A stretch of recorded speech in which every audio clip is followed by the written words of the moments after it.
My name is Caroline. I'm 34 years old and I live in the south of England. My dad had 3 types of cancer, but all at one time. He'd given up smoking about 9 months before he was diagnosed, and although you get a persistent cough when you give up smoking, he'd tried before, it just wasn't clearing up, and he'd always been pretty much healthy, apart from the odd cold in the winter time that sometimes was then a chest infection. This was just different. He was 76 at the time, so it wasn't a case of he was too old in that sense to take the treatment.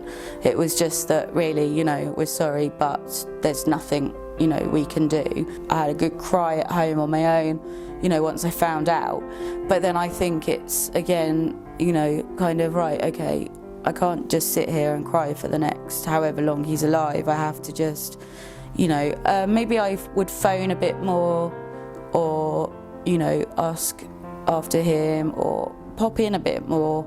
Apart from, I think, the initial shock, I think we're very much we're a very small family, and I think we're pretty like, okay, this is what's happened, it's a bummer, it's a shock, but we've got to just deal with it. We're not an overly emotional family. We don't sort of run around to each other and hugging and crying and all that kind of thing. We just deal with it in our own space and our own time, and I think that helped my mum as well as myself. I think because we were all very independent of each other, we all had a car, we all had our own hobbies and our own lives.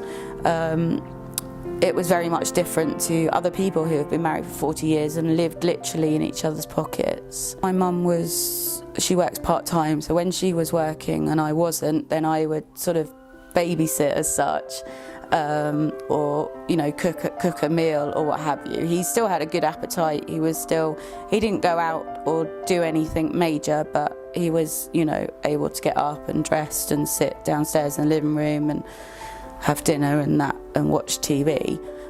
So in that sense it was fine, but he never got to the stage of, I think a nurse came round from Macmillan just to see how he was doing, whether he needed anything, but he certainly didn't have nurses coming in or any carers. He didn't need any kind of physical help.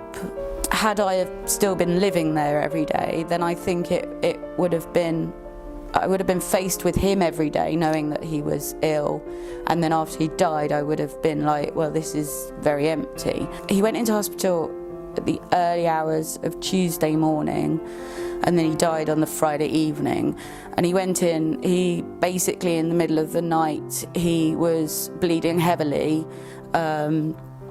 so they took him in straight away to accident and emergency. But I think from the Wednesday evening, so not that much longer after he'd gone into hospital, he was pretty much sort of asleep, and then literally he just sort of didn't breathe anymore.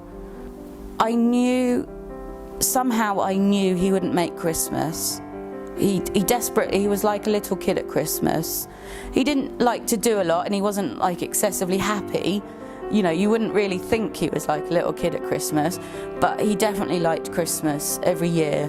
Opening his presents was just like a little kid, and he desperately wanted to make Christmas, and I think that's fine because he kept himself going in that sense. He didn't make Christmas, which I think was bittersweet for us. So I think because I just knew somehow he wouldn't make it to Christmas, I'd kind of had that time to prepare myself, that this wasn't going to go on for years or what have you. But it also gave me a chance to speak to my dad and just, have a conversation with him and know that, everything I needed to say was said.